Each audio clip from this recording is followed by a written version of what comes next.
मकर संक्रांती हा सण प्रेम, आपुलकी आणि सामाजिक एकोप्याचा संदेश देणारा सण मानला जातो.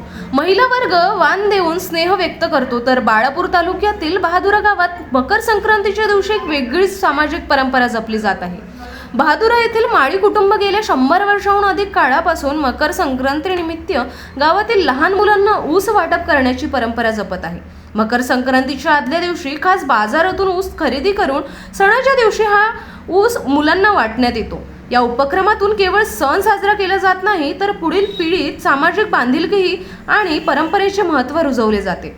विशेष म्हणजे 4थ्या पिढीनेही हा वारसा तितक्याच निष्ठेने पुढे चालविला आहे. यंदाही ऊस वाटपासोबत मुलांसाठी चॉकलेटची लूट आयोजित करण्यात आली आहे, ज्यामुळे परिसरात आनंदाचे वातावरण निर्माण झाले. बहादुरा येथील शेतकरी वाड्याचे संचालक विठ्ठलराव माळी यांनी सांगितले की मुलांच्या चेहऱ्यावरचे हास्य हेच या परंपरेचे खरे यश आहे. मकर संक्रांतीच्या निमित्ताने बहादुरा गावात साजरा होणारा हा उपक्रम आजही सामाजिक सलोखा, माणुसकी आणि परंपरेचे सुंदर दर्शन घडवित आहे.